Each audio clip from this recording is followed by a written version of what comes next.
тілдерді дамытуда жүргізіп отырған саясатын жүзеге асыруға мемлекеттік ұйымдармен бірге мемлекеттік емес қауымдастықтар да атсалысуда. Соның ішінде мемлекеттік тіл ретіндегі қазақ тілін қолдану және дамыту мәселесіне баса көңіл бөлуге мемлекеттік емес қауымдастықтар белсенділік танытуда. Бұның өзі мемлекеттік тіл саясатының бүкілхалықтық сипатын танытады. Солардың бірі Димаш компаниясы 1998 жылдан бері тіл саясатына қатысты мемлекеттік бағдарламалар бойынша Қазақстан Республикасы Мәдениет және ақпарат министрлігінің тіл комитеті аясында қазақ тілін электрондық құралдар арқылы сақтап, қорғап дамытуда біршама істер атқарып келеді. Олар бүгінгі күндері бірнеше бағытта жүруде. Атап айтқанда, бірінші сөздіктер бағыты. Бұл сөздіктер бағыты бойынша осы компанияның күшімен менің алдында сөйлеп кеткен шешеннің сөзінде айтылғандай, Жетісбайдың сөзінде айтылғандай, сөздік деп аталатын версия шығарылды. Бұл 3 нұсқада шықты. Алғашқы нұсқасын біз 1999 жариялап, содан кейін 17-ді 3 рет дайындап, үшеуінде коммерциялық жолмен таратылды. Екінші, осы сөздіктердің жалғасы ретінде қазақ тілінің өзге тілдерге ұсынуды оқулық түрінде, электрондық оқулық түрінде ұсыну нұсқалары. Бұл жөнінде бізде электрондық оқулық сөз ғана деген ұсынылды.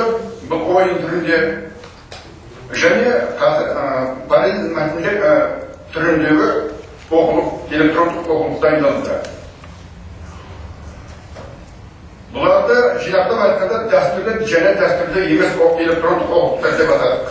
Үшінші, біз терминологиялық орталық құрдық.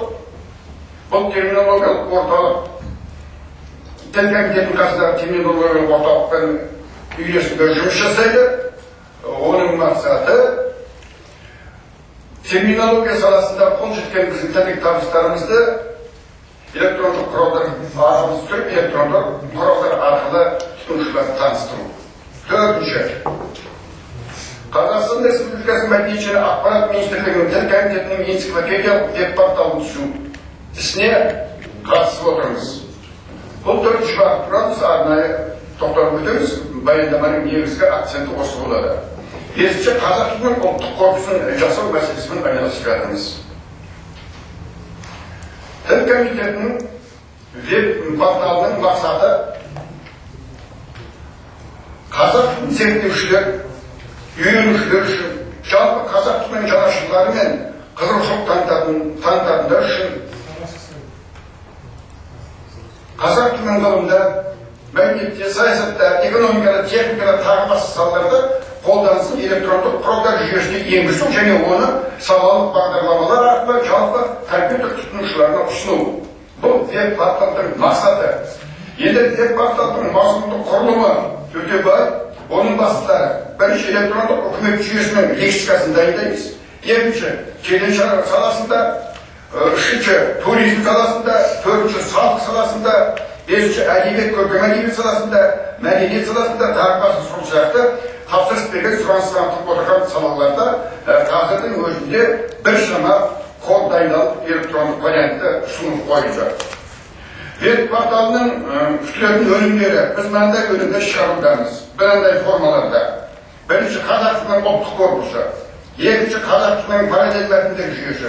Үшінші, қазақ тілінің энциклопедиялық салалары. Төртінші, қазақ тілін таныстыратын сөздіктер. Бесінші, қазақ тілін үйретудің әртүрлі электрондық оқулық нұсқалары.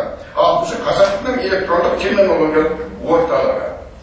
Осының ішінде порталға келетін болсақ, порталда сәл ашыңқырап келетін болсақ, онда бұл порталда негізгі біздің көңіл аударатынымыз, негізгі блогымыз. Ол қазақ тілінің ұлттық корпусын жасау. Әлемдік тәжірибеде алғаш бұл Англия елінде жасалды. Англияның өзінің жеке сөздік қоры 2 миллионнан аспайды екен. Әлгі жалғау жұрнақтарын, мақалаларын бәрін қосқанда 2 миллионнан аспайды екен.